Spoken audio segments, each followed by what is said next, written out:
안녕하세요. 저는 데이비드 박이라고 합니다. 미국 이름이죠. 한국 이름은 박진우였어요. 32살이고 지금 시애틀에서 소프트웨어 엔지니어로 일하고 있습니다.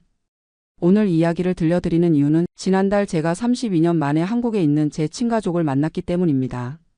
생후 8개월에 미국으로 입양된 후 처음으로요.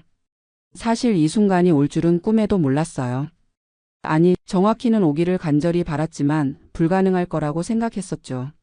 제가 가족을 찾기 시작한 건 3년 전이었어요. 결혼하고 아이가 생기면서부터였죠. 제 아들 이든이 태어났을 때 처음으로 저와 혈연 관계인 사람을 만나는 경험을 했어요. 그 순간 느꼈던 감정을 어떻게 설명해야 할까요? 32년을 살면서 한 번도 경험해 보지 못했던 피가 섞인 가족이라는 느낌이었어요. 저를 키워주신 양부모님은 정말 좋은 분들이었어요. 아버지 마이클은 변호사였고 어머니 수자는 간호사였죠. 저에게 최고의 교육을 시켜주셨고 사랑도 많이 받으며 자랐어요. 절대 부족함이 없었어요. 하지만 그럼에도 불구하고 항상 마음 한구석에는 빈 공간이 있었어요. 나는 어디서 왔을까? 내 진짜 부모는 누구일까? 왜 나를 보내야 했을까? 이런 궁금증들이요.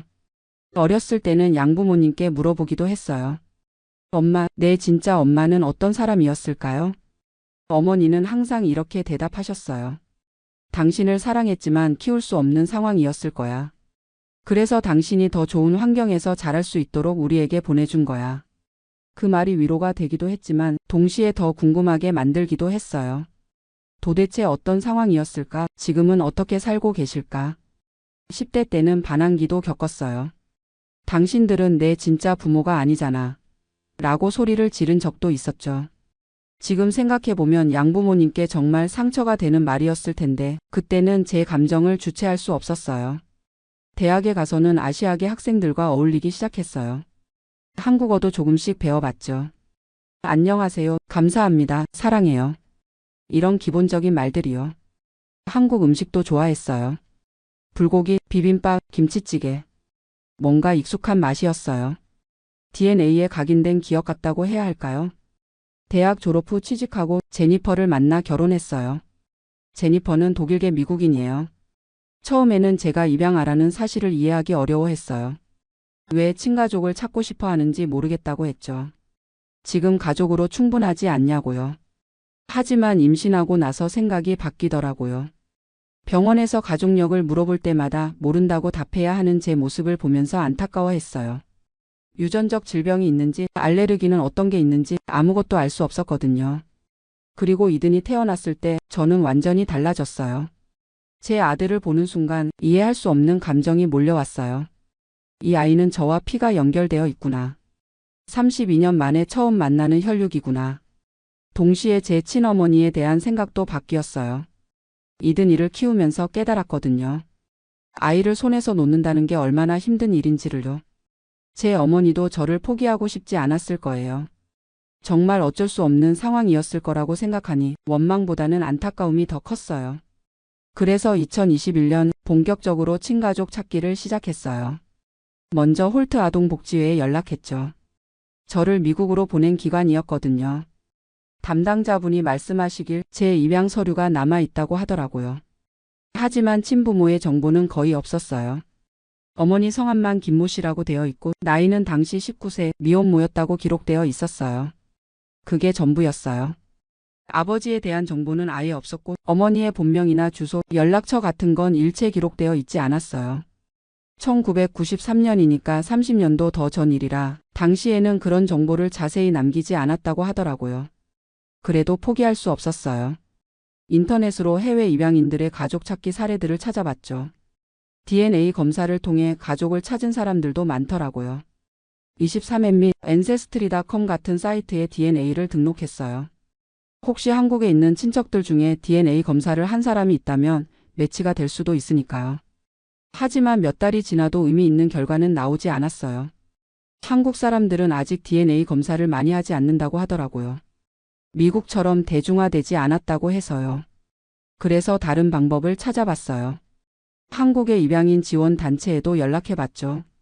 아동권리보장원이라는 곳에서 해외 입양인의 가족 찾기를 도와준다고 하더라고요. 하지만 거기서도 비슷한 이야기를 들었어요. 친부모가 먼저 가족 찾기를 신청해야 정보를 공개할 수 있다고 했어요. 제가 아무리 찾고 싶어도 상대방이 원하지 않으면 안 된다는 거죠. 이해는 했어요. 30년이 지난 지금 제 친어머니는 새로운 삶을 살고 계실 거예요. 결혼도 하셨을 테고 다른 자녀들도 있을 거고. 갑자기 옛날에 입양 보낸 아들이 나타난다면 곤란하실 수도 있겠죠. 그래도 계속 시도해봤어요. 한국 방송국에도 연락해봤어요. 가족을 찾아주는 프로그램이 있다고 들었거든요. 하지만 해외 거주자는 출연이 어렵다고 하더라고요. 2022년에는 직접 한국에 가봤어요. 신혼여행으로 제니퍼와 함께 갔죠. 홀트 아동복지회도 방문하고 혹시 제가 생활했던 위탁 가정이 어디인지도 알아봤어요. 서울 강남구에 있는 홀트 아동복지회 건물에 갔을 때의 기분은 정말 묘했어요. 32년 전에 생후 8개월에 제가 이곳에서 시간을 보냈구나. 그때의 저는 뭘 생각했을까? 무서웠을까? 외로웠을까? 담당자분과 만나서 더 자세한 이야기를 들어봤어요. 제가 위탁 가정에서 약 3개월 정도 지낸 후 미국으로 갔다고 하더라고요. 위탁모님이 저를 정말 예쁘게 키워주셨다고 했어요. 건강하고 밝은 아이였다고. 그 이야기를 들으니 가슴이 뭉클해졌어요. 생후 8개월부터 11개월까지 짧지만 저를 사랑으로 돌봐주신 분이 계셨구나. 위탁모님을 만나 뵐 수 있는지 물어봤지만 이미 돌아가셨다고 하더라고요. 너무 아쉬웠어요. 아기였던 저에 대한 기억을 가지고 계셨을 텐데. 그 여행에서 저는 한국이라는 나라를 처음 제대로 경험했어요. 언어는 전혀 통하지 않았지만 묘하게 편안했어요. 사람들의 얼굴이 저와 닮았고 음식도 맛있었고 뭔가 이곳이 내 고향이구나라는 느낌이 들었어요. 명동과 강남을 걸어 다니면서 혹시 지나가는 사람 중에 제 가족이 있을까 하는 상상도 해봤어요. 저와 닮은 아저씨나 아주머니를 보면 괜히 더 오래 쳐다보기도 했죠. 하지만 그 여행으로는 가족을 찾을 수 없었어요. 실망스럽긴 했지만 그래도 한국을 경험할 수 있어서 의미가 있었어요. 미국으로 돌아와서도 계속 시도했어요. 인스타그램, 페이스북 같은 SNS에도 제 사연을 올려봤어요. 한국어로 번역해서요. 1993년에 태어나서 홀트 아동복지회를 통해 미국으로 입양된 박진우를 찾습니다. 라고. 몇몇 분들이 공유해 주시긴 했지만 역시 연락은 오지 않았어요. 점점 지쳐갔어요. 이든이를 키우면서 바빠지기도 했고 계속되는 실패에 마음도 지쳤거든요. 제니퍼가 위로해줬어요. 당신에게는 우리 가족이 있잖아. 이든이와 나 그리고 양부모님. 그것만으로도 충분하지 않아? 맞는 말이었어요. 저는 이미 충분히 사랑받고 있었거든요. 하지만 그래도 마음 한구석의 궁금증은 사라지지 않았어요. 2023년 말 거의 포기하고 있을 때였어요. 갑자기 홀트 아동복지회에서 연락이 왔어요. 박진우 씨와 관련해서 연락하신 분이 있습니다. 심장이 멈춘 것 같았어요. 전화 너머로 들리는 목소리가 떨리고 있었거든요. 어떤 분이신가요? 본인의 아들을 찾고 있다고 하시는 여성분이세요. 나이와 입양 시기가 일치해서 연락드렸습니다. 그 순간 눈물이 터져 나왔어요. 32년을 기다려온 순간이었어요. 담당자분 말씀으로는 제 친어머니께서 몇 달 전부터 가족 찾기를 신청하셨다고 했어요. 저와 마찬가지로 오랫동안 찾고 싶어 하셨지만 용기가 나지 않아서 미루고 계셨던 거죠. 그런데 최근에 건강이 안 좋아지시면서 죽기 전에 꼭 아들을 만나보고 싶다고 하셨대요. 처음에는 전화 통화를 했어요. 담당자분이 중간에서 통역을 해주셨죠. 안녕하세요. 어머니. 한국어로는 어머니밖에 말할 수 없었어요. 전화 너머에서 흐느끼는 소리가 들렸어요. 진우야. 진우야. 그 목소리를 들으니 뭔가 낯설지 않았어요. 처음 듣는 목소리인데도 편안했어요. 어머니는 김은영 씨였어요. 지금 51세이시고 인천에서 작은 반찬 가게를 운영하고 계셨어요. 저를 낳으실 때는 19세의 대학생이셨대요. 남자친구와 사귀다가 임신을 했는데 그 남자분이 책임지지 않고 도망을 갔다고 하더라고요. 1993년이니까 지금보다 미혼모에 대한 편견이 훨씬 심했던 시대였죠. 가족들도 반대했고 혼자 키우기에는 너무 어린 나이였대요. 어머니는 저를 낳은 후 3개월 동안 직접 키우셨다고 해요. 그때가 인생에서 가장 행복한 시간이었다고 하시더라고요. 하지만 경제적으로 너무 힘들어서 결국 더 나은 환경에서 키우라고 입양을 보내셨다고 했어요. 미국 가면 좋은 부모님 만나서 잘 살 거라고 했어. 그래도 매일매일 후회했어. 진우야를 보내지 말았어야 했나 싶어서. 30년 동안 후회하며 사셨다는 말씀을 들으니 가슴이 아팠어요. 제가 미국에서 행복하게 살고 있을 때 어머니는 죄책감에 시달리고 계셨던 거예요. 그 후로 어머니는 25세에 결혼하셨고 딸 하나와 아들 하나를 더 낳으셨대요. 제 동생들이죠. 하지만 남편분께는 저에 대한 이야기를 하지 못하셨다고 해요. 너무 미안해서요. 몇 년 전에 남편분이 돌아가신 후에야 동생들에게 제 이야기를 했다고 하더라고요. 그랬더니 동생들이 오빠를 꼭 찾아야 한다고 했다는 거예요. 여동생 김은지 씨는 지금 28세이고 간호사고 남동생 김민수 씨는 26세로 대학원생이래요. 둘 다 저를 정말 만나고 싶어 한다고 했어요.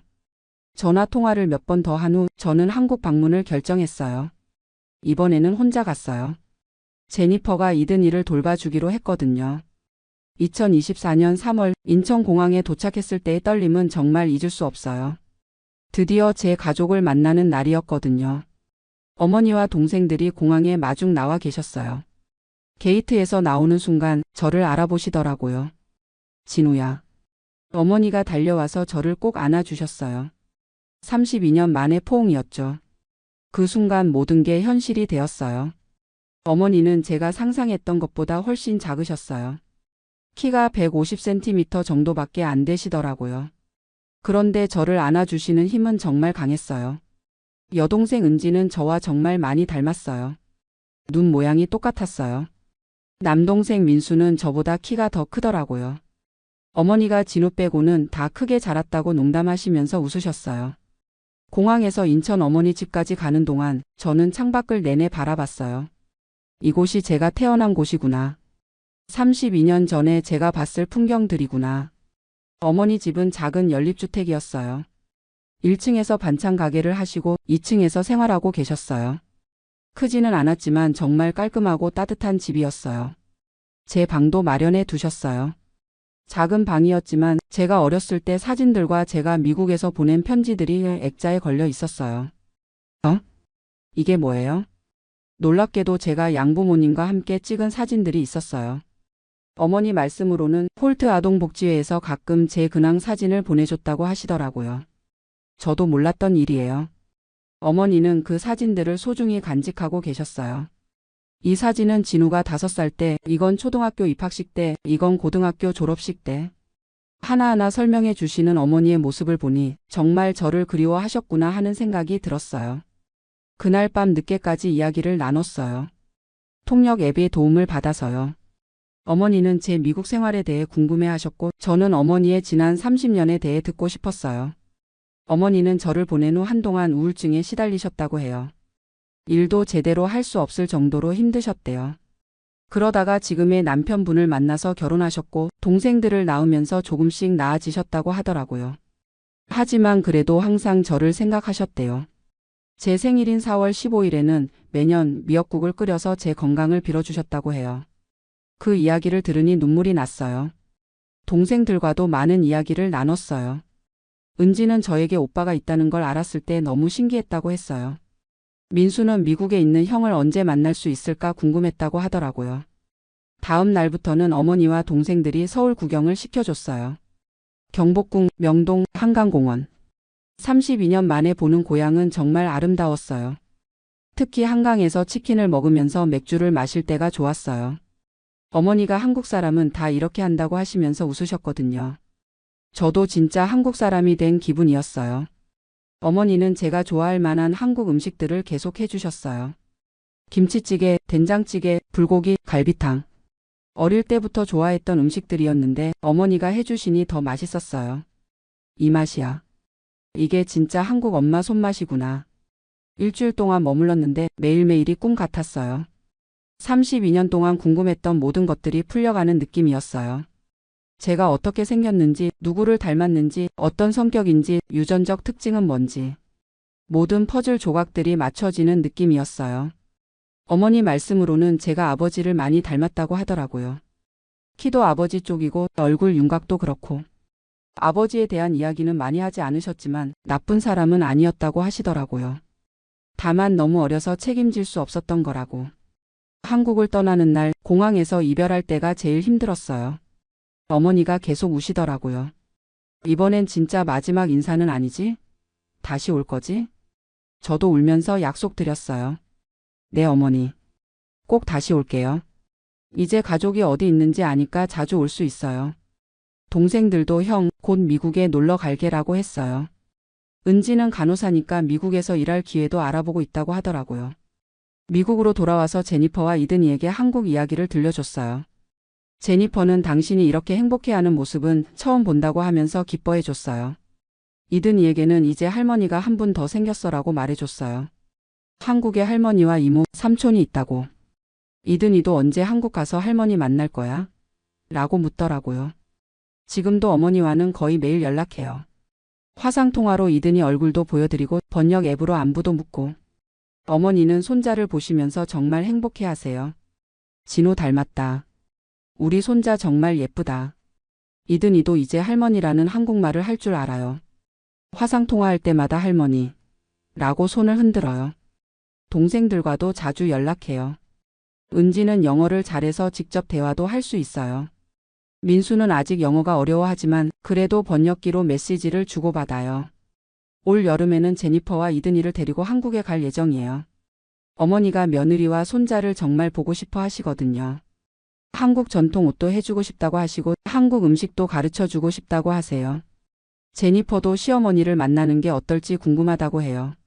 한국어는 전혀 못하지만 마음으로는 통할 거라고 생각해요. 지금 생각해보면 32년이라는 시간이 전혀 아깝지 않아요. 그 시간 동안 저는 미국에서 좋은 교육받고 성장했고 어머니는 한국에서 동생들을 키우시며 살아오셨어요. 각자의 삶이 있었던 거죠. 만약 어렸을 때 만났다면 이렇게 서로를 이해하고 받아들이기 어려웠을 것 같아요. 지금의 나이가 되어서 만나니까 서로의 입장을 충분히 이해할 수 있었어요. 어머니도 이제야 마음이 편해졌다고 하세요. 아들이 잘 자랐다는 걸 확인하셨으니까요. 30년 동안의 죄책감과 그리움이 조금은 해소되신 것 같아요. 저도 마찬가지예요. 32년 동안 마음 한구석에 있던 빈 공간이 채워진 느낌이에요. 물론 아직도 어색한 부분들이 있어요. 언어도 통하지 않고 문화도 다르고. 하지만 그런 건 시간이 해결해 줄 거라고 생각해요. 가장 좋은 건 이든이에게 더 많은 가족을 만들어줄 수 있다는 거예요. 이제 이든이는 미국의 할아버지 할머니뿐만 아니라 한국의 할머니와 이모, 삼촌도 있어요. 두 나라의 문화를 모두 경험할 수 있겠죠. 한국어도 본격적으로 배우기 시작했어요. 어머니와 더 깊은 대화를 하고 싶거든요. 지금은 번역기에 의존하고 있지만 언젠가는 직접 한국말로 사랑해요라고 말씀드리고 싶어요. 양부모님도 정말 기뻐해 주셨어요. 처음에는 조금 섭섭해 하실까봐 걱정했는데 오히려 내가 뿌리를 찾아서 다행이다라고 하시더라고요. 우리는 너를 키워준 부모고 한국에는 너를 낳아준 부모가 있는 거야. 둘 다 소중한 가족이야 라고. 이제는 명절 때 어디를 갈지 고민이에요. 추수감사절은 미국 양부모님과 보내고 설날이나 추석은 한국에 가서 보내면 어떨까 싶어요. 이든이에게도 좋은 경험이 될 것 같고요. 어머니는 진우가 한국에 오래 머물 수 있으면 좋겠다고 하세요. 아예 한국으로 이사와서 살면 어떻겠냐고도 하시고. 그런 마음은 감사하지만 제 삶의 터전은 미국이에요. 대신 자주 왔다 갔다 하면서 지낼 생각이에요. 소프트웨어 엔지니어는 리모트 워크가 가능한 직업이라 한국에서 몇 주씩 일하는 것도 가능해요. 회사에서도 이해해주고 있고요. 32년 만에 가족을 찾은 경험을 통해 깨달은 게 있어요. 포기하지 않으면 기적이 일어날 수 있다는 거예요. 불가능해 보였던 일도 계속 노력하고 기다리면 언젠가는 이루어질 수 있어요. 그리고 가족이라는 건 혈연만으로 만들어지는 게 아니라는 것도 알았어요. 저를 키워주신 양부모님도 진짜 부모님이고 저를 낳아주신 친어머니도 진짜 어머니예요. 서로 다른 사랑을 주신 분들이지만 모두 소중한 가족이에요. 해외 입양인들 중에는 아직도 가족을 찾고 있는 분들이 많아요. 제 경험이 그분들에게 희망이 되었으면 좋겠어요. 포기하지 말고 계속 시도해보라고 말씀드리고 싶어요. 한국 정부와 입양기관들도 더 많은 도움을 주었으면 좋겠어요. DNA 검사 시스템을 더 체계적으로 만들고 가족 찾기 프로그램도 확대했으면 해요. 저처럼 운 좋게 가족을 찾는 사람만이 아니라 모든 해외 입양인들이 자신의 뿌리를 찾을 수 있도록. 지금 제가 가장 기대하는 건 이든이가 자라서 한국을 어떻게 생각할지예요.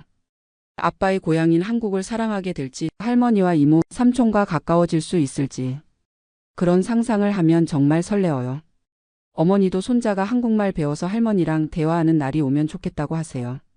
그날이 오면 정말 완벽한 해피엔딩이 될 것 같아요.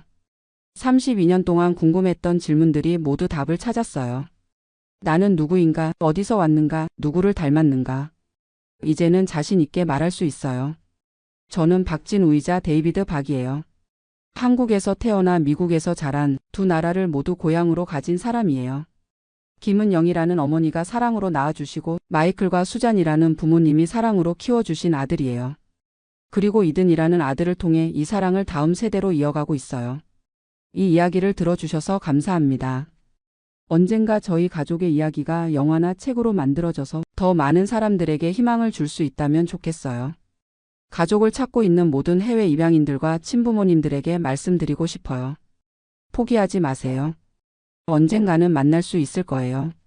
32년이 걸린 저희처럼요. 그리고 지금 이 순간에도 어딘가에서 가족을 그리워하며 살아가고 있을 모든 분들에게 사랑은 시간과 거리를 뛰어넘는다는 걸 전하고 싶어요. 저와 어머니의 32년 만의 재회가 그 증거니까요. 감사합니다. 매월 15일이 되면 저는 온라인 뱅킹 앱을 확인합니다. 전 남편으로부터 $2,800가 들어왔는지 확인하는 거예요. 이 돈이 제가 살아가는 거의 유일한 수입원이거든요. 미국에서 이혼한 지 이제 1년 반이 지났습니다. 53세의 나이에 새롭게 혼자 사는 법을 배우고 있어요. 한국에서 온 사람들은 저를 보며 부러워하기도 합니다. 위자료 받으면서 편하게 사네 하면서 말이에요. 하지만 실제로는 그렇게 간단하지가 않습니다. 오늘은 제가 어떻게 미국에서 이혼을 하게 되었고 위자료를 받으며 살아가는 현실이 어떤지 솔직하게 이야기해 보려고 해요. 혹시 비슷한 상황에 계신 분들께 조금이라도 도움이 될까 해서요. 저는 1995년에 25살의 나이로 미국에 유학을 왔습니다. 당시 한국은 아직 외환위기 전이었고 저희 부모님은 중산층 공무원이셨어요. 아버지는 교사셨고 어머니는 구청에서 일하셨죠. 영어 교육과를 졸업한 저는 미국에서 석사를 하겠다는 꿈을 가지고 있었습니다. 부모님도 딸이 미국에서 공부하는 것을 자랑스러워 하셨어요. 그때만 해도 미국 유학이 지금처럼 흔한 일은 아니었거든요. 로스앤젤레스에 있는 대학교에서 교육학 석사 과정을 시작했습니다. 처음에는 정말 힘들었어요. 영어는 어느 정도 한다고 생각했는데 실제 수업을 따라가기는 쉽지 않았거든요. 기숙사에서 룸메이트와 지내면서 아르바이트도 하고 공부도 해야 했어요. 학교 도서관에서 주 20시간씩 일했는데 그 돈으로 생활비를 충당했죠.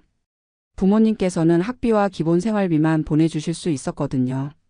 그렇게 2년을 보내고 석사 과정을 마칠 무렵 제 인생을 바꾼 만남이 있었습니다. 데이빗을 만난 건 1999년 봄이었어요. 저는 당시 대학 근처 커피숍에서 아르바이트를 하고 있었는데 그가 단골 손님이었거든요.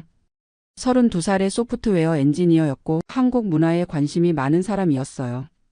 처음에는 그저 친근한 손님 정도로 생각했는데 어느 날 한국어로 안녕하세요라고 인사를 하더라고요. 한국어 공부를 하고 있다면서 말이에요. 그렇게 자연스럽게 대화를 나누게 되었고 커피숍이 끝나고 같이 저녁을 먹기도 했어요. 데이빗은 정말 신사적이고 배려 깊은 사람이었습니다.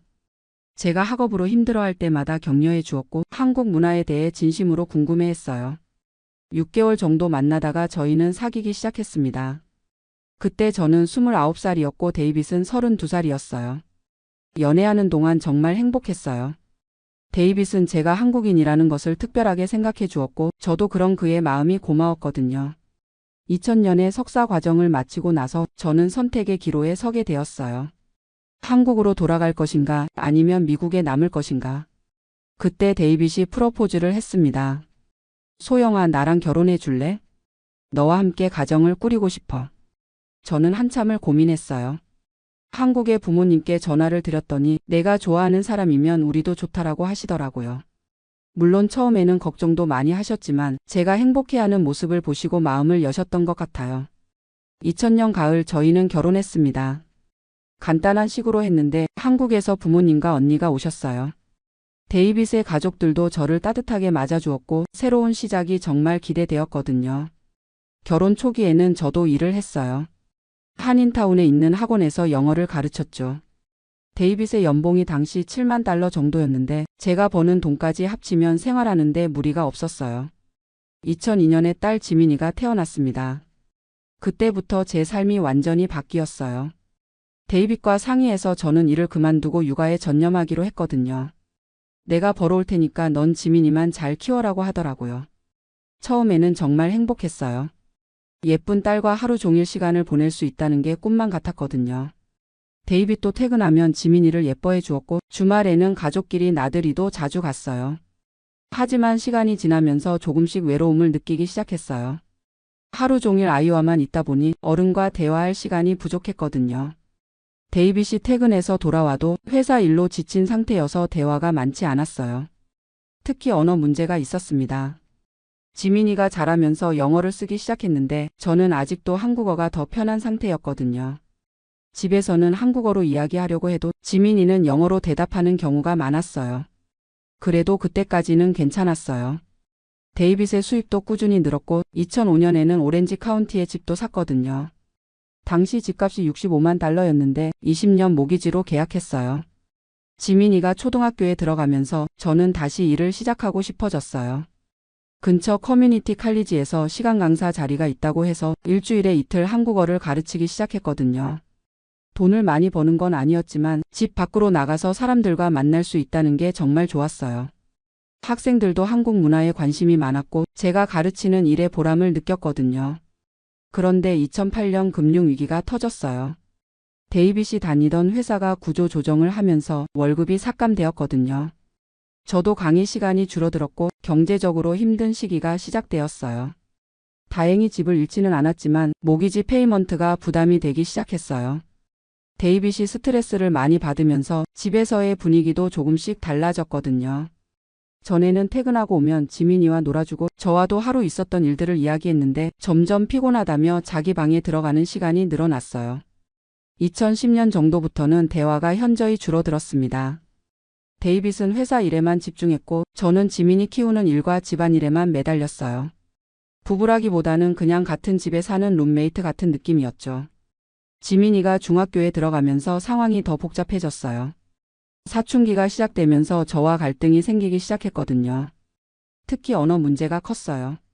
지민이는 완전히 미국 아이처럼 자랐는데 저는 여전히 한국적인 방식으로 키우려고 했어요.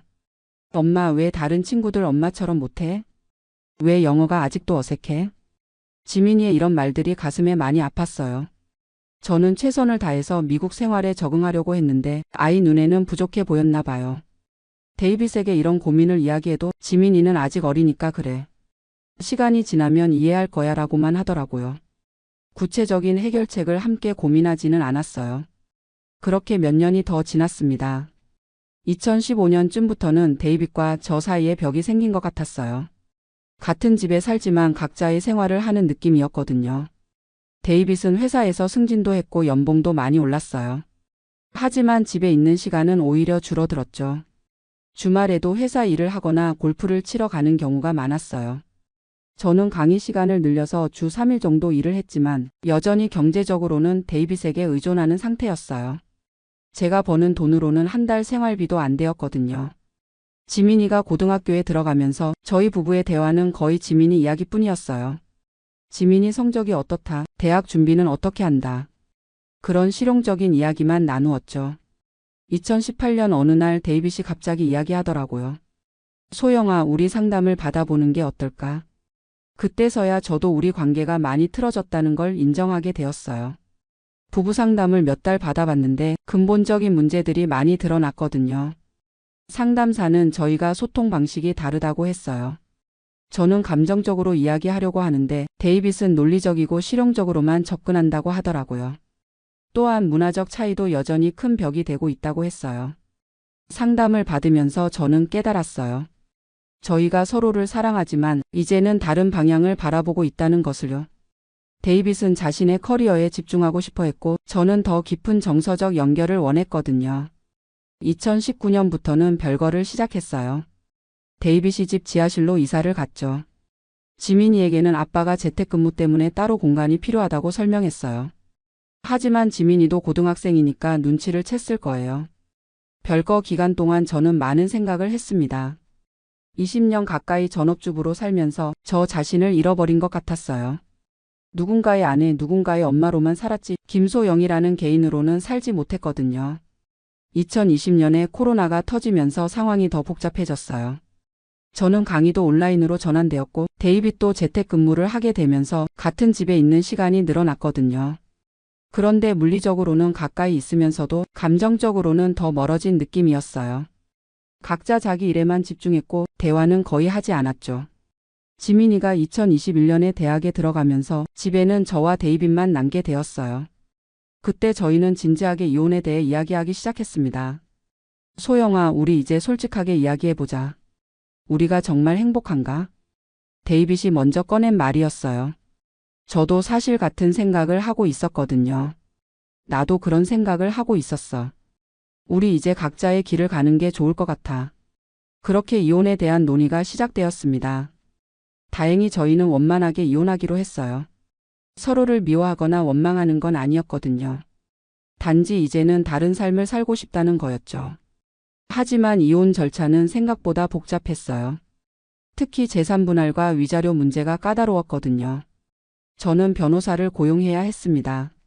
한인타운에 있는 한국인 변호사 사무실에 갔는데 상담비만 $300였어요. 변호사가 설명해준 내용을 들어보니 캘리포니아는 공동재산제 주라서 결혼 후에 모은 재산은 반반씩 나누게 되어 있더라고요. 저희 집 시세가 그때 $120만 정도였는데 모기지 잔액이 $35만 남아 있었어요. 그러니까 집순 자산이 $85만 정도였죠. 그것의 절반인 $42만 5천 제 몫이었어요. 하지만 집을 팔지 않고 데이빗이 계속 살기로 했기 때문에 데이빗이 저에게 $42만 5천 지급하기로 했어요. 문제는 위자료였습니다. 변호사가 설명하기를 캘리포니아에서는 결혼 기간이 10년 이상이면 위자료를 청구할 수 있다고 하더라고요. 저희는 23년간 결혼 생활을 했으니까 충분히 위자료를 받을 자격이 있었어요. 특히 저는 결혼 후 대부분 전업주부로 지냈고 데이빗의 경력 발전을 위해 제 커리어를 포기했다는 점이 고려되었죠. 위자료 계산은 복잡했어요. 데이빗의 연봉이 당시 $14만 변호사가 계산해 보니 제가 받을 수 있는 위자료가 월 $2,800에서 $3,200 사이라고 하더라고요. 저희는 월 $2,800로 합의했습니다. 기간은 15년으로 정했어요. 제가 68세가 될 때까지 받는 거죠. 만약 제가 재혼하거나 데이빗이 사망하면 위자료는 중단되기로 했어요. 그리고 데이빗이 실직하거나 소득이 크게 줄어들면 위자료 액수를 재조정할 수 있다고 했죠. 변호사 비용은 총 $8,000가 나왔어요. 이혼 서류 준비부터 법원 출석까지 모든 절차를 도와주었거든요. 법원에서 최종 이혼 판결을 받은 건 2023년 3월이었어요. 판사가 저희 합의 내용을 검토하고 양 당사자가 동의한 내용이므로 승인한다고 하더라고요. 그렇게 23년간의 결혼 생활이 끝났습니다. 이혼 후 처음 몇 달은 정말 혼란스러웠어요. 갑자기 혼자가 된다는 게 무섭기도 하고 자유로워진 것 같기도 하고. 데이빗이 집을 가져갔으니까 저는 새로운 곳을 찾아야 했어요. 오렌지 카운티에서 원룸 아파트를 렌트했는데 월세가 $1,950였어요. 위자료 $2,800에서 월세 $1,950를 빼면 $850가 남아요. 여기서 생활비를 다 해결해야 하죠. 전기세, 가스비, 인터넷비를 합치면 월 $150 정도 나와요. 자동차 보험이 월 $120, 핸드폰 요금이 $60예요. 식비가 가장 큰 고민이에요. 혼자 사니까 많이 해봐야 $400 정도 들어가는데 외식은 거의 할 수 없어요. 가끔 딸이 오면 같이 외식하는 정도죠. 건강보험은 오바마 케어를 통해 가입했는데 월 보험료가 $450예요. 제 나이와 소득을 고려해서 정부 보조금을 받지만 그래도 부담이 커요. 계산해보면 매달 $100에서 $200 정도가 남아요. 그 돈으로 의류비, 화장품, 기타 잡비를 해결해야 하죠. 저축은 거의 할 수 없는 상태예요. 다행히 데이빗으로부터 받은 $42만 5천 있어요. 이 돈은 은행에 넣어두고 비상금으로 생각하고 있어요. 혹시 건강에 문제가 생기거나 위자료가 중단될 상황에 대비해서요. 지금 가장 큰 고민은 일자리예요. 53세의 나이에 새로운 직장을 구하기가 쉽지 않거든요. 커뮤니티 칼리지에서 시간 강사로 일하고 있지만 한 달에 $800 정도밖에 안 벌어요. 풀타임 직장을 구하려고 여러 곳에 이력서를 냈는데 연락이 오는 곳이 거의 없어요. 한국어 교사나 번역 일은 경쟁이 치열하고 다른 분야는 경험이 부족하다고 하더라고요. 때로는 한국으로 돌아갈까 생각해 보기도 해요. 하지만 지민이가 미국에 있고 한국에서도 53세에 새로 시작하기는 쉽지 않을 것 같아요. 무엇보다 위자료를 포기하기가 아까워요. 딸 지민이와의 관계는 이혼 후 오히려 좋아졌어요. 대학을 졸업하고 로스앤젤레스에서 직장을 구했는데 한 달에 한 번씩은 저를 보러 와요. 엄마 이혼해서 다행이야. 예전에 엄마가 많이 우울해 보였거든. 지민이의 이런 말을 들으니 마음이 복잡했어요. 제가 힘들어하는 걸 아이도 알고 있었던 거죠. 지민이는 제게 다시 연애를 해보라고 권하기도 해요. 엄마도 이제 자신을 위해 살아라고 하면서요. 하지만 53세에 새로운 사람을 만난다는 게 쉽지는 않아요. 가끔 한인 커뮤니티 모임에 나가보기도 하는데 비슷한 처지의 여성분들이 생각보다 많더라고요. 이혼하고 위자료 받으며 사는 분들이 꽤 있어요. 그분들과 이야기해보면 다들 비슷한 고민을 가지고 있어요. 경제적 불안정과 앞으로의 계획에 대한 걱정이요. 어떤 분은 위자료를 받는 동안 간병사 자격증을 따서 파트타임으로 일하고 있다고 하더라고요. 또 다른 분은 온라인으로 한국 물건을 파는 사업을 시작했다고 해요. 저도 뭔가 새로운 일을 시작해보고 싶어요. 한국어 과외를 더 많이 하거나 온라인으로 한국 문화를 가르치는 일을 해볼까 생각 중이에요.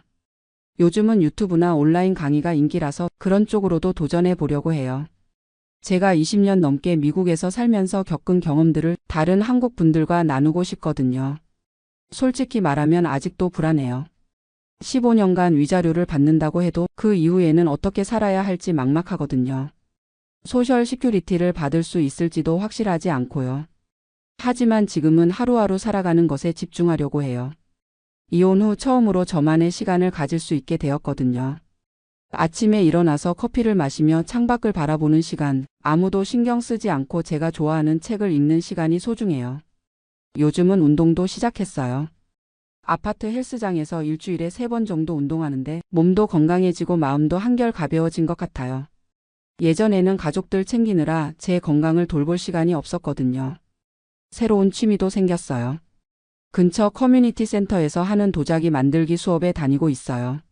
한 달에 $80 정도 들지만 제 마음의 평화를 위해서는 꼭 필요한 투자라고 생각해요. 수업에서 만난 사람들과도 친해졌어요. 대부분 비슷한 연령대의 여성분들인데 각자 다양한 인생 이야기를 가지고 있더라고요. 이혼한 분도 있고 남편을 먼저 보낸 분도 있고 평생 독신으로 사신 분도 있어요. 그분들과 이야기하면서 깨달은 건 인생이 꼭 한 가지 길만 있는 게 아니라는 거예요.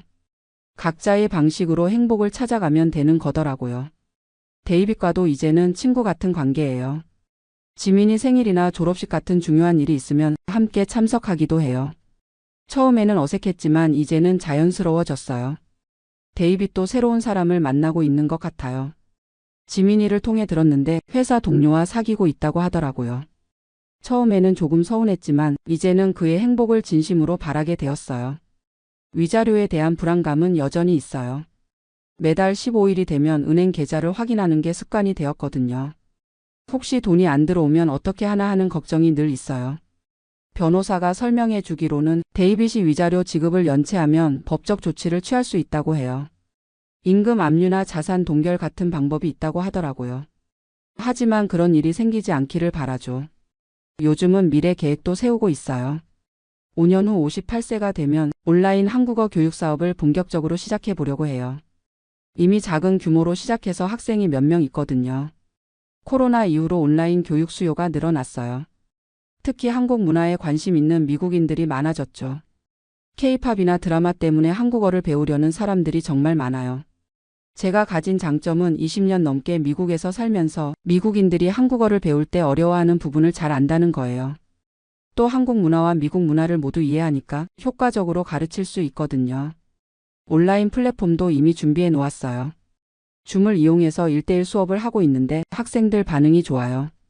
시간당 $25씩 받고 있는데 학생 수를 늘려서 안정적인 수입원으로 만들고 싶어요. 한국 요리 클래스도 생각해 보고 있어요. 미국인들이 한국 음식에 관심이 많잖아요.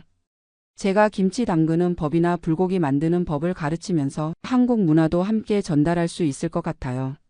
아파트 단지에 살면서 이웃들과도 친해졌어요. 옆집에 사는 멕시코계 할머니는 저에게 스페인어를 가르쳐 주시고 저는 그분께 한국 음식을 만들어 드려요. 아래층에 사는 젊은 부부는 가끔 제게 컴퓨터 사용법을 알려주죠. 이런 작은 교류들이 제게는 큰 힘이 되어요. 혼자 사는 게 외롭기도 하지만 이웃들과의 소소한 만남이 일상에 활력을 주거든요. 건강 관리에도 신경을 많이 쓰고 있어요. 정기적으로 건강검진을 받고 치과도 6개월마다 가고 있어요. 보험이 커버하는 범위 내에서 최대한 관리하려고 해요. 혹시 나중에 큰 병이 생기면 어떻게 하나 하는 걱정도 있지만 지금은 할 수 있는 예방에 집중하고 있어요. 운동하고 건강한 음식 먹고 스트레스 관리하는 것이 최선이죠. 가끔 한국에 있는 부모님과 언니가 그리워요. 코로나 때문에 3년 동안 못 갔다가 작년에 처음 한국에 다녀왔거든요. 부모님께서 많이 늙으신 모습을 보니 마음이 아팠어요. 부모님은 제 이혼 소식을 듣고 처음에는 많이 걱정하셨어요. 혼자서 어떻게 살려고 그러냐고 하시면서요. 하지만 제가 나름대로 잘 지내고 있다는 걸 보시고 이제는 응원해 주세요. 내가 행복하면 우리도 좋다. 건강하게만 지내라고 하시더라고요. 언니는 제게 한국으로 돌아와서 같이 살자고 권하기도 해요. 지민이도 다 컸으니까 이제 한국에서 편하게 살아라고요. 하지만 아직은 미국에서 더 해보고 싶은 일들이 있어요. 무엇보다 위자료를 받는 동안은 미국에 있어야 해요. 한국으로 이주하면 위자료에 영향을 줄 수도 있거든요. 변호사와 상의해봤는데 단기 방문은 괜찮지만 영구 이주는 위자료 중단 사유가 될 수 있다고 하더라고요. 그래서 지금은 미국과 한국을 오가면서 사는 걸 생각하고 있어요. 1년에 한두 번 한국에 가서 부모님께 안부 인사드리고 나머지 시간은 미국에서 제 일을 하는 거죠. 최근에는 한국 대학교에서 온라인 강의 제안도 받았어요. 미국 생활 경험을 바탕으로 한국 학생들에게 영어와 미국 문화를 가르치는 강의였어요. 시간당 수당은 많지 않지만 한국과의 연결고리를 유지할 수 있어서 의미가 있다고 생각해요. 요즘 가장 큰 고민은 재혼에 대한 거예요. 지민이도 그렇고 주변 사람들도 새로운 사람을 만나보라고 권해요. 하지만 53세에 새로운 관계를 시작한다는 게 쉽지 않거든요. 무엇보다 위자료 문제가 걸려요. 만약 재혼하면 위자료가 중단되거든요. 경제적 안정성을 포기하고 사랑을 선택할 수 있을까요? 이런 고민을 할 때마다 복잡한 마음이 들어요. 가끔 온라인 데이팅 앱을 깔아보기도 했지만 실제로 만나지는 못했어요. 제 상황을 솔직하게 이야기하기가 어렵거든요. 이혼했고 위자료 받으며 산다고 말하면 상대방이 어떻게 생각할까 싶어서요. 한인 커뮤니티에서 소개받은 분도 있었는데 몇 번 만나다가 자연스럽게 연락이 끊어졌어요. 서로 부담스러워하는 게 느껴졌거든요. 지금은 혼자 사는 것에 조금씩 익숙해지고 있어요. 외롭기도 하지만 자유롭기도 하고 불안하기도 하지만 기대되기도 하고 이런 복잡한 감정들이 제 현재 상황인 것 같아요. 딸 지민이가 얼마 전에 남자친구를 소개해 줬어요. 좋은 사람 같더라고요. 지민이가 행복해하는 모습을 보니 저도 기뻤어요. 언젠가는 결혼도 하겠죠. 그때 제가 할머니가 되면 손주들에게 들려줄 이야기가 생긴 것 같아요. 할머니는 53세에 새로운 인생을 시작했단다라고 말해줄 수 있을 거예요. 요즘은 일기를 쓰고 있어요. 매일 밤 그날 있었던 일과 느낀 점들을 적어요. 나중에 책으로 만들어 볼까도 생각하고 있어요. 미국에서 이혼하고 위자료 받으며 사는 한국 여성의 이야기. 이런 제목으로요. 비슷한 상황에 있는 분들께 도움이 될 수도 있을 것 같아요. 이혼은 끝이 아니라 새로운 시작이라는 걸 제 경험을 통해 보여드리고 싶거든요. 물론 아직도 힘든 날들이 있어요. 특히 명절이나 기념일에는 외로움을 많이 느껴요. 한국의 추석이나 설날 같은 때는 가족들과 함께 있지 못한다는 게 아쉽죠. 하지만 그런 날에도 새로운 방식으로 보내려고 노력해요. 혼자서 한국 음식을 만들어 먹거나 한국 영화를 보면서 시간을 보내요. 때로는 비슷한 처지의 친구들과 함께 모이기도 하고요. 지금 제가 가장 중요하게 생각하는 건 건강이에요. 몸이 건강해야 일도 할 수 있고 미래를 준비할 수도 있거든요. 규칙적인 생활과 운동, 건강한 식단을 유지하려고 노력하고 있어요. 정신 건강도 마찬가지예요. 상담사와 정기적으로 만나서 이야기를 나누고 스트레스 관리 방법도 배우고 있어요. 명상이나 요가도 해보고 있고요. 5년 후, 10년 후를 생각하면 여전히 불안해요. 하지만 지금 이 순간에 집중하려고 해요. 오늘 할 수 있는 일들을 하나씩 해나가다 보면 분명히 길이 보일 거라고 믿어요. 위자료를 받으며 사는 삶이 완벽하지는 않아요. 경제적 불안정도 있고 사회적 편견도 있어요. 남편 돈으로 편하게 산다는 시선도 때로는 부담스럽죠. 하지만 저는 이것도 제가 선택한 삶이라고 생각해요. 23년간 결혼 생활을 하면서 제 커리어를 포기하고 가족을 위해 살았잖아요. 이제는 그에 대한 정당한 보상을 받는 거라고 생각하고 있어요. 앞으로도 계속 새로운 도전을 해나갈 예정이에요. 온라인 교육 사업을 키워서 언젠가는 위자료에 의존하지 않고도 자립할 수 있을 만큼 벌고 싶어요. 그리고 제 경험을 다른 사람들과 나누면서 조금이라도 도움이 되고 싶어요. 이혼을 생각하고 있거나 이미 이혼한 한국 여성들에게 희망의 메시지를 전하고 싶거든요. 인생이 한 번으로 끝나는 게 아니라 언제든지 새로 시작할 수 있다는 걸 제 삶으로 보여드리고 싶어요. 53세에 시작한 새로운 인생이지만 저는 나름대로 만족하며 살고 있어요. 완벽하지는 않지만 제가 선택한 길이고 최선을 다해 걸어가고 있어요. 혹시 저와 비슷한 상황에 계신 분들이 계시다면 너무 두려워하지 마세요. 분명히 길은 있어요.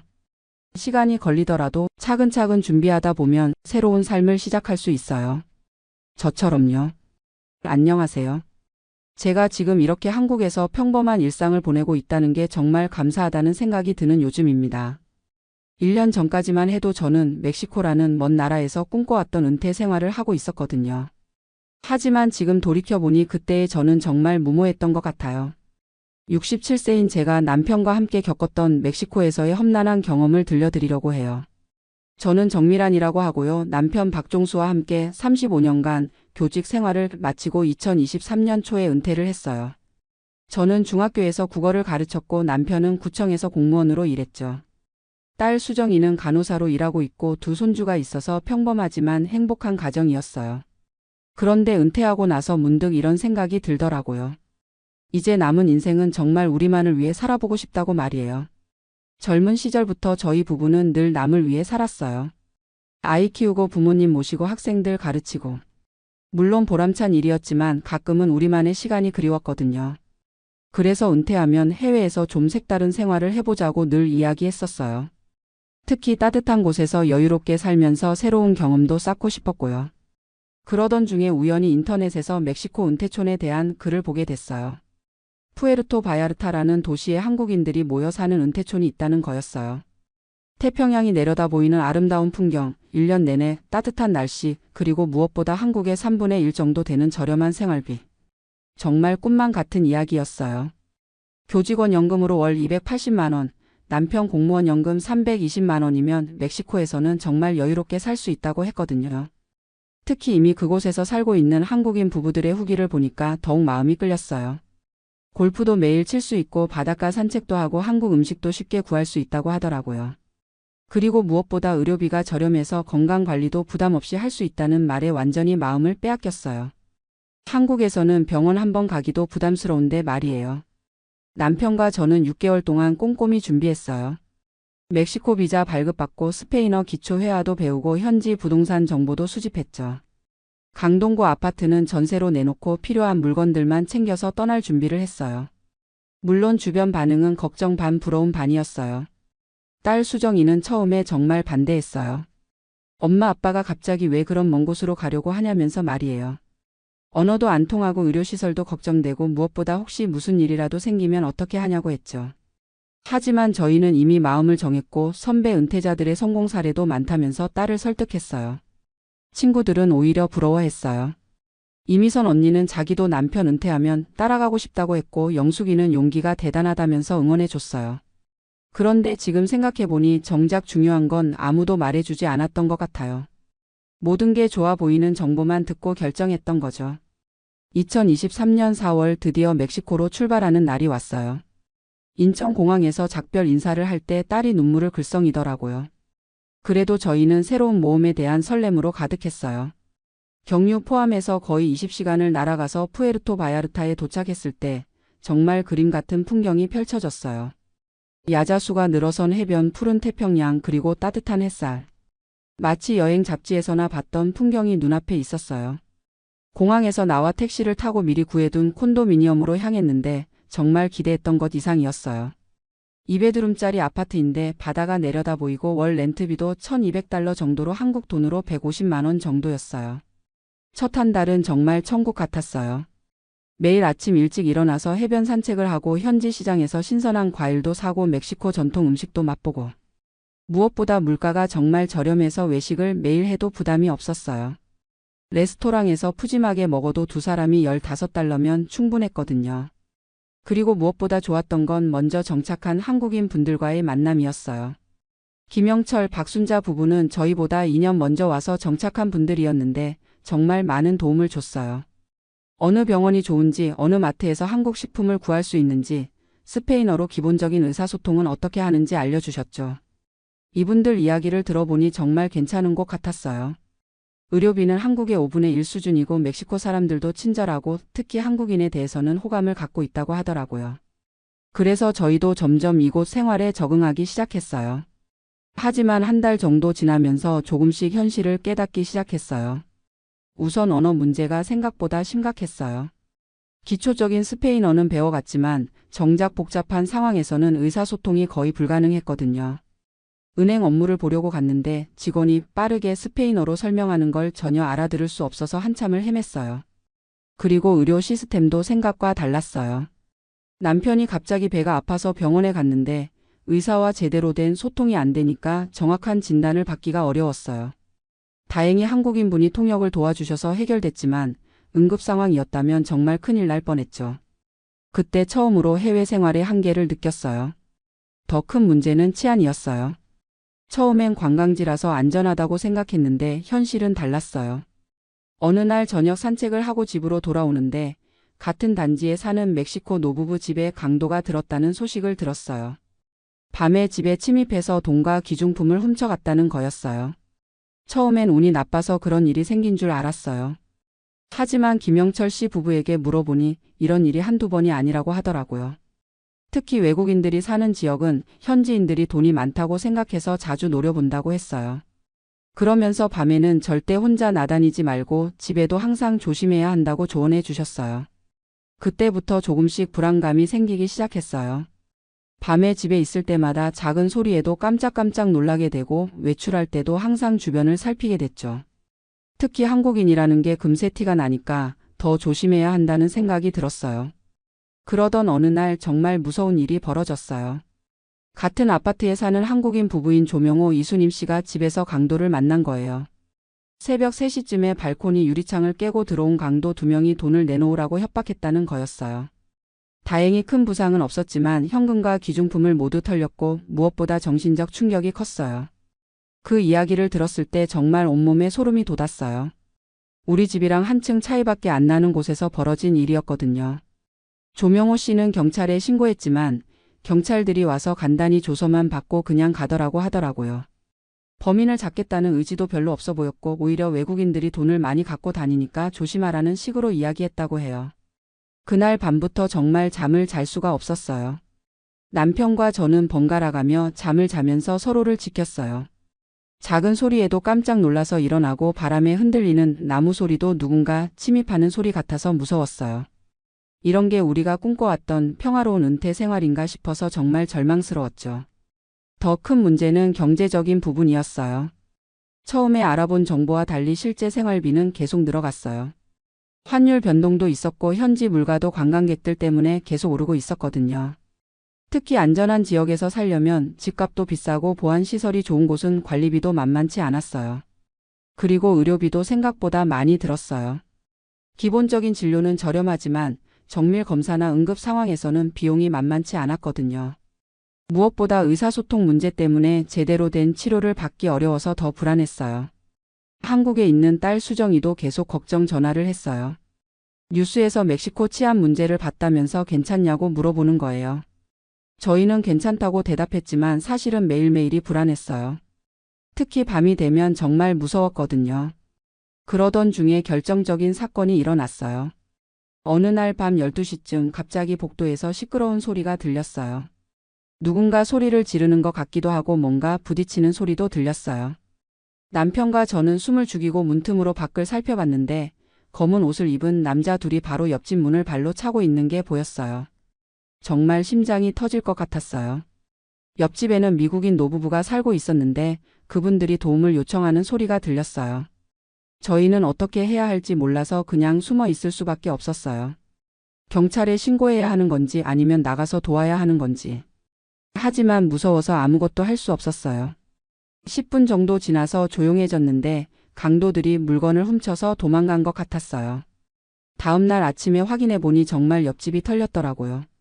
미국인 할아버지는 머리를 다쳐서 병원에 실려갔고 할머니는 정신적 충격으로 며칠 동안 말도 제대로 못하시더라고요. 그 순간 정말 깨달았어요. 이곳은 우리가 안전하게 살 수 있는 곳이 아니라는 걸 말이에요. 코앞에서 강도 사건이 벌어지는데도 아무것도 할 수 없는 무력함, 그리고 언제 우리 차례가 될지 모른다는 두려움이 정말 견딜 수 없었어요. 그날 밤 남편과 진지하게 이야기했어요. 이대로 계속 살 수는 없겠다고 한국으로 돌아가는 게 낫겠다고 말이에요. 남편도 같은 생각이었어요. 꿈꿔왔던 은퇴 생활이 이런 공포 속에서 보내는 나날이 될 줄은 몰랐다고 하더라고요. 하지만 돌아간다고 결정하기까지는 정말 힘들었어요.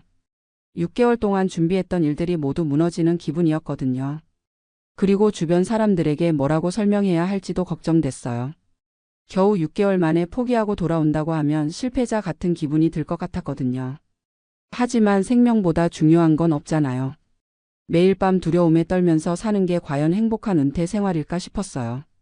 그래서 결국 한국으로 돌아가기로 결정했어요. 문제는 떠나는 것도 쉽지 않다는 거였어요. 임대 계약을 중도에 해지하려면 위약금을 내야 했고 구입했던 가전제품들도 모두 처분해야 했어요. 하지만 하루라도 빨리 이곳을 벗어나고 싶었기 때문에 손해를 감수하고라도 서둘러 정리했어요. 다른 한국인 분들에게는 급한 가족 일이 생겼다고 둘러댔어요. 치안 때문에 떠난다고 하면 그분들도 불안해하실 것 같았거든요. 김영철 씨 부부는 아쉬워하면서도 이해해 주셨어요. 그분들도 사실은 비슷한 고민을 하고 계셨던 것 같더라고요. 2023년 10월 말 멕시코에 온 지 6개월 만에 한국으로 돌아오는 비행기에 몸을 맡겼어요. 이상하게도 비행기가 이륙하는 순간 안도감이 밀려왔어요. 이제 밤에 무서워하지 않아도 되고 강도 걱정 없이 잠들 수 있다는 생각에 정말 홀가분했어요. 인천공항에 도착해서 한국 땅을 밟는 순간 눈물이 났어요.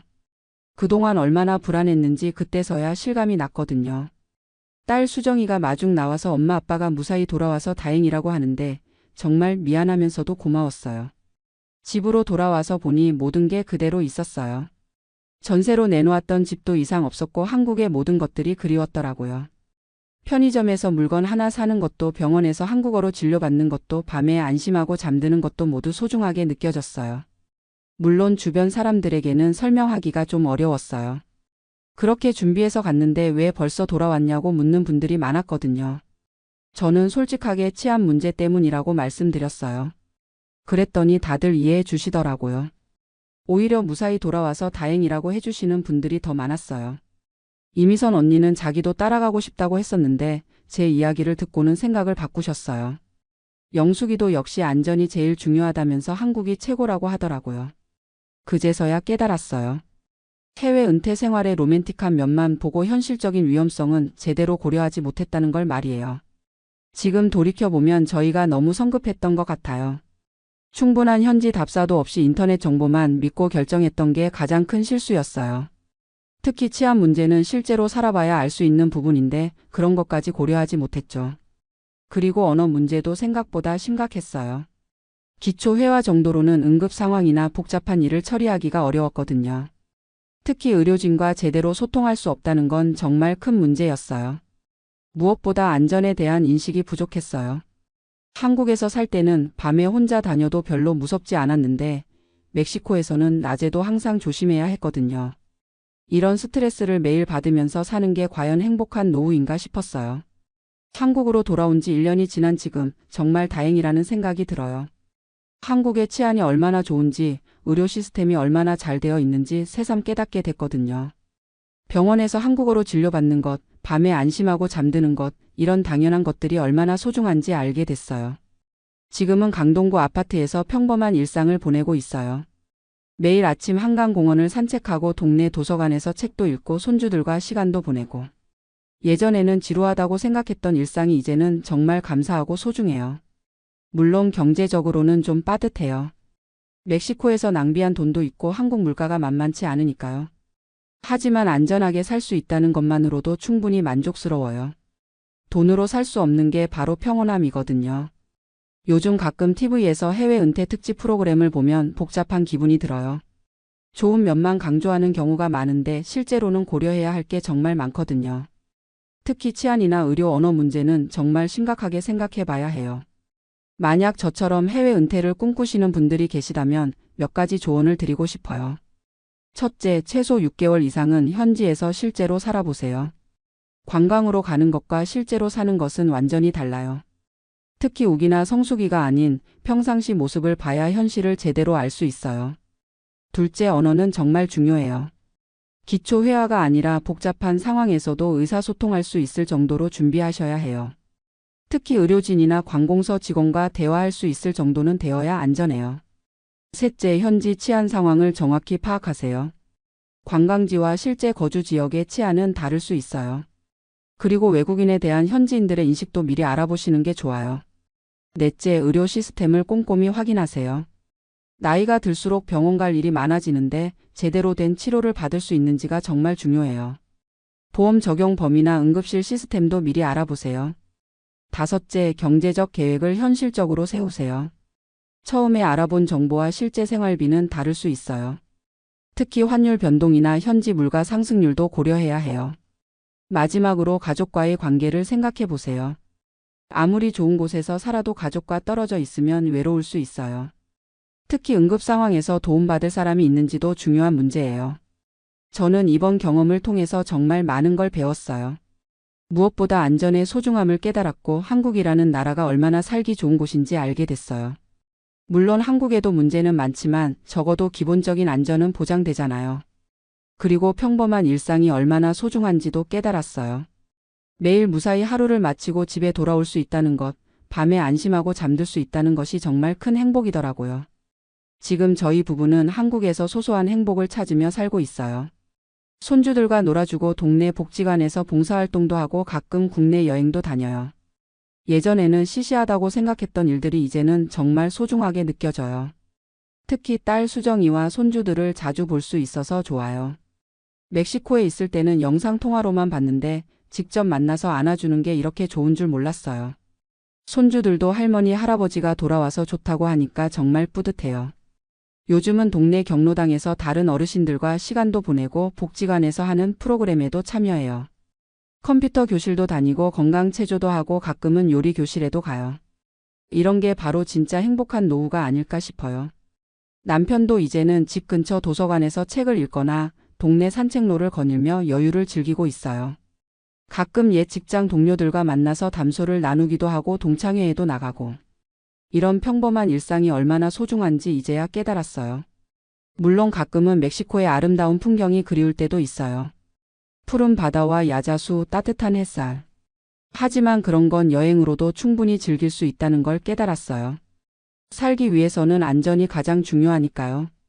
제 이야기를 들으시는 분들 중에 혹시 해외 은퇴를 꿈꾸시는 분들이 계시다면 정말 신중하게 결정하시기 바라요. 로맨틱한 광고나 성공 사례만 보지 마시고 현실적인 어려움들도 충분히 고려해 보세요. 특히 치안이나 의료 언어 문제는 정말 심각하게 생각해야 할 문제들이에요. 그리고 무엇보다 가족의 소중함을 잊지 마세요. 아무리 좋은 곳에서 살아도 사랑하는 사람들과 떨어져 있으면 의미가 없어요. 특히 나이가 들수록 가족의 도움이 필요한 상황이 많아지거든요. 저는 이제 한국에서의 평범한 일상에 정말 만족하고 있어요. 매일 아침 일어나서 무사히 하루를 보낼 수 있다는 것, 밤에 안심하고 잠들 수 있다는 것이 얼마나 큰 행복인지 깨달았거든요. 혹시 저처럼 해외 은퇴를 고려하고 계신 분들이 계시다면 제 경험을 참고해서 더 신중하게 결정하셨으면 좋겠어요. 꿈을 포기하라는 게 아니라 현실을 제대로 파악하고 준비하시라는 뜻이에요. 안전하고 건강한 노후 그리고 가족과 함께하는 평범한 행복. 이것들이 진짜 소중한 가치라는 걸 이번 경험을 통해 깨달았어요. 여러분도 무리하지 마시고 현재 갖고 계신 것들의 소중함을 다시 한번 생각해 보시기 바랍니다. 안녕하세요. 저는 올해 67세가 된 김종수라고 합니다. 오늘 여러분들께 제가 작년에 저질렀던 큰 실수에 대해서 이야기해 보려고 해요. 혹시 저와 비슷한 상황에 계신 분들이 같은 실수를 반복하지 않으셨으면 하는 마음에서 말이죠. 결론부터 말씀드리면 저는 텍사스에 소득세가 없다는 이유만으로 성급하게 이주를 결정했다가 오히려 더 큰 경제적 부담을 떠안게 되었습니다. 지금 돌이켜보니 정말 어리석었던 결정이었어요. 표면적인 혜택만 보고 충분한 조사 없이 인생의 큰 결정을 내린 게 후회가 됩니다. 35년 동안 캘리포니아 오렌지 카운티에서 살면서 그곳이 제 인생의 터전이었는데요. 한국에서 20대 후반에 이민 와서 대기업 미국 지사에서 35년간 성실하게 일했습니다. 아내 영희와 함께 아들 하나 키우면서 평범하지만 행복한 삶을 살았어요. 오렌지 카운티는 한인들이 많이 살아서 불편함이 없었습니다. 한인 마트도 가까이 있고 한국어로 진료받을 수 있는 병원도 있고 교회도 있고요. 무엇보다 30년 넘게 다닌 최 선생님이라는 한인 의사가 계셔서 건강관리에 신경 쓸 필요가 없었어요. 당뇨가 조금 있긴 했지만 잘 관리되고 있었거든요. 그런데 2년 전에 은퇴를 하고 나니까 갑자기 경제적인 불안감이 몰려왔습니다. 회사에서 받던 월급이 끊어지고 401k와 소셜 시큐리티만으로 생활해야 하니까요. 아직 집에 모기지도 조금 남아 있었고 캘리포니아 생활비가 만만치 않다는 생각이 들더라고요. 그러던 중에 교회에서 만난 박서방이라는 분이 텍사스로 이주했다는 소식을 들었습니다. 그분 말로는 텍사스에는 소득세가 없어서 세금 부담이 훨씬 적다는 거예요. 김영님, 캘리포니아 소득세가 13%나 되는데 텍사스는 0%예요. 연금 받을 때 세금 안 내잖아요. 이 말을 듣고 나니까 갑자기 눈이 번쩍 뜨이더라고요. 당시 저희 부부가 받는 소셜 시큐리티와 연금을 합치면 연간 6만 달러 정도 되었거든요. 캘리포니아에서는 여기에 소득세를 내야 하는데 텍사스에서는 한 푼도 안 낸다니까 정말 매력적으로 들렸어요. 그때 제가 계산기를 두드려 보니까 연간 몇천 달러는 절약할 수 있을 것 같았습니다. 박서방이 보내준 텍사스 플레이노 지역 정보를 보니까 집값도 캘리포니아보다 저렴하고 한인들도 어느 정도 살고 있다고 하더라고요. 형님, 저희는 여기 와서 정말 잘 살고 있어요. 돈도 절약되고 스트레스도 덜하고요. 이런 말들을 듣고 있으니까 점점 마음이 기울었습니다. 아내 영희는 처음에 반대했어요. 여보, 우리가 35년 동안 살던 곳을 떠나는 게 맞을까요? 친구들도 다 여기 있고 병원도 다 여기 있는데요. 영희가 맞는 말을 했는데도 저는 그때 경제적인 것만 생각하고 있었어요. 캘리포니아에 살고 있는 아들 민호도 걱정했습니다. 아버지, 성급하게 결정하지 마세요. 텍사스가 정말 더 저렴한지 제대로 알아보고 가야죠. 민호가 인터넷으로 여러 자료를 찾아서 보여줬는데도 저는 제대로 듣지 않았어요. 지금 생각해보니 정말 고집스러웠던 것 같습니다. 교회에서 만난 다른 어르신들도 대부분 신중하게 생각해보라고 하셨어요. 종수 형님, 이주하는 건 간단한 문제가 아니에요. 의료비나 다른 비용들도 다 알아보셔야죠. 하지만 저는 그때 박서방의 말만 믿고 있었고 소득세 없다는 것에만 매료되어 있었습니다. 2023년 봄에 드디어 이주를 결심했습니다. 캘리포니아 집을 팔기 시작했는데 다행히 시세가 좋아서 85만 달러에 팔렸어요. 35년 전에 25만 달러에 산 집이었으니까 꽤 이익을 봤죠. 이 돈으로 텍사스에서는 더 큰 집을 살 수 있을 것 같았습니다. 캘리포니아를 떠날 때는 정말 아쉬웠어요. 오랫동안 다니던 최 선생님께 인사드리러 갔는데 선생님이 걱정스러운 표정으로 말씀하시더라고요. 종수 씨, 당뇨 관리 꾸준히 하셔야 해요. 새로운 곳에서 의사 찾는 것도 쉽지 않을 텐데요. 그때는 별거 아니라고 생각했는데 지금 보니 정말 소중한 조언이었습니다. 텍사스 플레이노에 도착해서 처음 몇 개월은 정말 좋았어요. 85만 달러로 산 집이 캘리포니아보다 훨씬 크고 새로웠거든요. 마당도 넓고 차고도 2대 들어가고 이웃들도 친절했습니다. 역시 이주 잘했구나 하는 생각이 들었어요.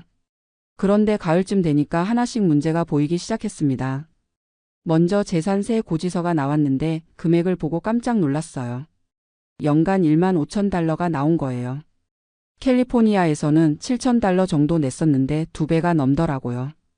알고 보니 텍사스는 소득세가 없는 대신 재산세가 전국에서 가장 높은 주 중 하나였습니다. 평균 2.2% 정도 되는데 캘리포니아는 0.74%였거든요. 박서방이 이런 얘기는 안 해줬어요. 아니면 제가 제대로 듣지 않았을 수도 있고요. 더 큰 충격은 의료비였습니다. 당뇨 정기검진을 받으러 갔는데 똑같은 검사를 받았는데도 비용이 캘리포니아의 거의 3배가 나왔어요. 메디케어는 전국이 동일한데 왜 이런 차이가 나는지 물어봤더니 의료진 수가와 지역별 의료비 책정이 다르다는 거예요. 혈당 체크하고 A1C 검사하고 의사와 상담 받는 것만으로도 450달러가 나왔습니다. 캘리포니아에서는 150달러 정도였거든요. 메디케어가 80% 커버해줘도 제가 내야 할 본인 부담금이 90달러나 되더라고요. 캘리포니아에서는 $30 정도였는데 말이에요. 처방약 값도 문제였습니다.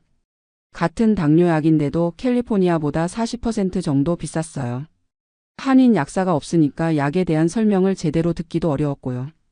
메디케어 파트 D 약물 보험도 지역마다 협약 약국이 달라서 불편했습니다. 영희도 건강검진을 받으러 갔다가 비슷한 경험을 했어요. 유방암 검진하고 골밀도 검사 받는데 예상보다 훨씬 많이 나왔다고 울상을 지었어요. 여보, 우리 의료비 예산을 다시 짜야겠어요. 그때서야 제대로 계산해 봤습니다.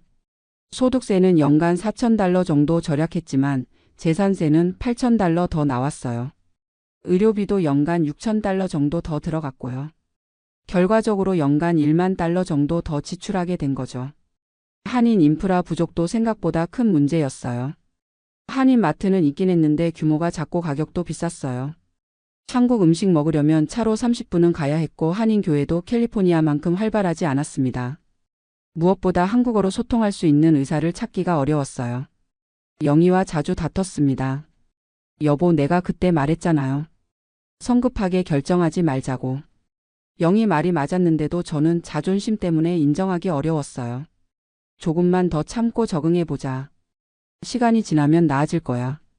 하지만 시간이 지날수록 문제는 더 커졌습니다. 캘리포니아 집은 이미 팔았고 텍사스에서 산 집도 이제 막 정착했는데 다시 옮기기도 어려웠어요. 경제적으로도 이주 비용이 만만치 않게 들었거든요. 그러던 중에 같은 아파트 단지에 사는 한인 부부를 만났습니다. 김 씨 부부도 저희와 비슷한 시기에 캘리포니아에서 이주해 왔더라고요. 이야기해보니 저희와 똑같은 고민을 하고 있었어요. 저희도 소득세 없다는 말에 혹해서 왔는데 막상 와보니 별로 득이 안 되더라고요. 김 씨도 의료비 때문에 고생하고 있다고 하더라고요. 특히 부인분이 만성질환이 있어서 정기적으로 병원을 다녀야 하는데 비용 부담이 크다고 했습니다. 하지만 포기할 수는 없잖아요. 이미 이주한 이상 최대한 적응해 보기로 했습니다. 의료비를 줄이기 위해서 여러 병원을 알아봤고 보험 적용이 더 잘 되는 의사를 찾았어요. 한인 커뮤니티에서 정보를 공유하면서 조금씩 요령을 터득했습니다. 재산세는 어쩔 수 없지만 다른 생활비는 줄일 수 있었어요. 텍사스는 기름값이 싸고 전기료도 저렴한 편이었거든요. 집이 크니까 손주들이 놀러와서 지낼 수도 있었고요. 1년이 지나고 나니까 조금씩 적응이 되었습니다. 새로운 주치의 드라이브. 스미스도 괜찮은 분이었고 영어로 소통하는 것도 점점 나아졌어요. 교회에서 만난 새로운 친구들도 생겼고 영희도 여성 모임에 참여하면서 스트레스를 덜 받게 되었습니다. 지금은 현실을 받아들이고 여기서 최선을 다해 살고 있어요. 돌이킬 수는 없으니까 앞으로라도 잘 살아야죠. 다만 처음 결정할 때 좀 더 신중했어야 한다는 후회는 남아 있습니다. 요즘 비슷한 고민을 하시는 분들을 만나면 꼭 이런 조언을 드려요. 이주 결정하기 전에 최소 1년은 충분히 알아보세요. 소득세만 보지 마시고 재산세, 의료비, 생활비 전체를 따져보세요. 표면적인 혜택에만 현혹되면 안 된다는 거죠. 특히 저희 같은 시니어들은 의료비가 가장 큰 변수예요. 메디케어가 전국 동일하다고 해도 지역마다 의료진 수가, 약가, 접근성이 다 다르거든요. 건강한 젊은 사람들은 몰라도 나이 들어서는 이런 부분이 정말 중요합니다. 한인 인프라도 무시할 수 없어요. 한국 음식, 한인 의사, 한인 교회 이런 것들이 있고 없고의 차이가 생각보다 커요. 캘리포니아에서는 당연하게 여겼던 것들이 다른 곳에서는 구하기 어려울 수 있거든요. 무엇보다 가족과의 관계를 생각해야 해요. 저희 아들이 캘리포니아에 있으니까 이제 보기가 어려워졌어요. 명절이나 생일 때 쉽게 만날 수 없으니까 아쉬움이 크더라고요. 손주들도 할아버지 할머니 보기 어려워해서 마음이 아픕니다. 경제적인 계산도 단순하게 하면 안 되는 것 같아요. 소득세만 보지 마시고 재산세, 의료비, 생활비, 이주 비용까지 모든 걸 종합적으로 계산해야 해요. 저처럼 덜컥 결정했다가 후회하는 일이 없으셨으면 좋겠습니다. 지금 저희는 텍사스에서 나름대로 적응해서 살고 있지만 솔직히 캘리포니아가 그립긴 해요. 35년 살던 곳의 추억과 인연을 포기하고 온 것이 과연 옳은 선택이었는지 가끔 의문이 들어요. 하지만 이미 엎질러진 물이니까 여기서 최선을 다하고 있습니다. 혹시 저와 비슷한 상황에서 고민하고 계신 분들이 있다면 제 경험담이 도움이 되었으면 좋겠어요. 성급한 결정보다는 충분한 시간을 두고 모든 것을 꼼꼼히 따져보시기 바랍니다. 세금 혜택만 보고 결정하지 마시고 삶의 질 전체를 고려해서 신중하게 선택하세요. 나이 들어서 하는 결정은 되돌리기 어려우니까요. 저처럼 후회하지 마시고 정말 신중하게 결정하시길 바랍니다.